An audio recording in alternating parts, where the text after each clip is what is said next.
Not all friends walk with you in the light. Some wear smiles that hide shadows, and sometimes it takes a fall to see who truly catches you. Ronald was 23, sharp-minded and kind-hearted. He had just finished college and stepped into the adult world with a hopeful heart and a tight circle of friends. At the center of that circle was Mason, confident, charming, always the life of the party. Everyone liked Mason. So did Ronald. They had been close since high school, but lately Ronald felt something strange in the air, a weight he couldn't name. One afternoon, Ronald visited Don, a lifelong family friend who had always been like an uncle to him. Don was 40, a calm man with short brown hair, a slow smile, and the kind of wisdom that came from living, not just reading.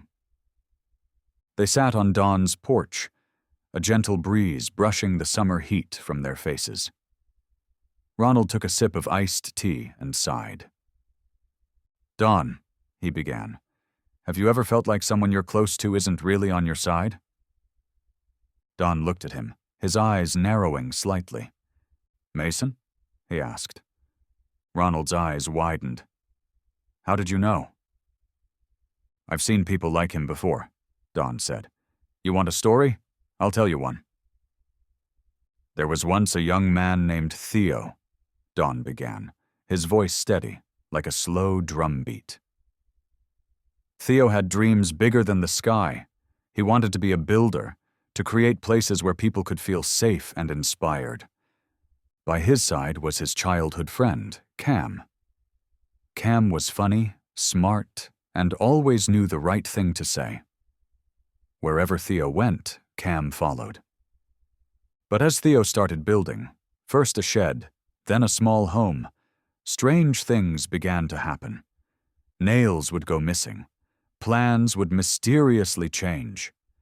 People in the village began whispering things about Theo, lies that made them doubt him. At first, Theo thought it was just bad luck. Then, he noticed something. Whenever something went wrong, Cam was there, smiling, offering comfort, but never solutions. Theo brushed it off. After all, Cam was his friend. Until one day, Cam accidentally dropped a parchment while helping Theo clean up. It was a letter, written in Cam's hand, filled with cruel words about Theo, mocking his efforts, calling him a fool playing builder. It broke Theo. He confronted Cam.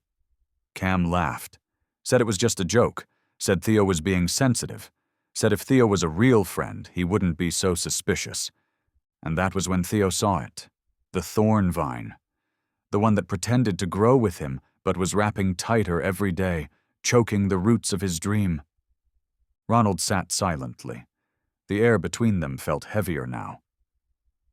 "That story," he said. "It's Mason." Don nodded. "Toxic friends don't always curse you to your face. Sometimes they curse you with fake praise, silent sabotage, and subtle control." Ronald looked down, processing. "He talks behind my back," Ronald admitted. "When I got that internship, he made it seem like I only got it because they were desperate.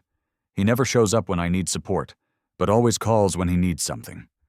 And if I confront him, he turns it around on me." Don leaned forward. "Let me teach you how to spot a toxic friend. It's one of life's toughest but most necessary lessons." Don's list, spotting the shadow behind the smile. 1. They downplay your success. A bad friend claps with one hand. When you succeed, they make you feel small or guilty for it. 2. They only reach out when they need something. Real friendship is a two-way street. Fake friends only walk it when they benefit. 3. They twist your words. You try to share how you feel, and suddenly you become the villain. It's always about how they feel, never about understanding you. 4. You feel drained, not supported. Good friends fill your energy. Bad ones take it and leave you empty. 5. They talk about you, not to you. True friends speak truth to your face, not behind your back. 6. They compete with you. There's a difference between friendly motivation and constant one-upmanship. A toxic friend always needs to win, even against you. 7. They don't respect your boundaries. If they guilt-trip you for needing space, rest, or saying no, they're not respecting you. They're controlling you. Ronald blinked, realizing how many boxes Mason ticked. So what do I do? He asked, his voice low. You set yourself free, Dawn said. You don't need a dramatic goodbye. You don't need to fight. You simply stop feeding the connection, protect your energy, fill your life with people who clap when you rise, not hope you fall. But we've been friends for years, Ronald whispered. Dawn nodded slowly. Time doesn't always mean trust. Some people walk with you not because they love you, but because they love your light. And the closer they get, the more they try to dim it so theirs seems brighter. A week later, Ronald sat in a cafe with Mason. He had asked to meet one last time. Mason joked, laughed, and then, right on cue, made a subtle jab about Ronald's new job. Ronald didn't flinch this time. I need people around me who want me to win, he said calmly. I don't think you're that person anymore. Mason laughed nervously. What's that supposed to mean? It means, Ronald stood up, I'm done ignoring the thorns. I'm ready to grow. He walked away, and for the first time in a long time, he felt lighter. Moral of the story. Not everyone who walks with you is walking for you. Sometimes the hardest act of self-love is letting go of the ones who smile to your face, but poison your path. A real friend wants to see you rise, even if it means you're standing taller than them. Learn to spot the shadows behind the smiles, and never be afraid to choose peace over history. Final thought for the students. When you're young, you believe friendship is forever.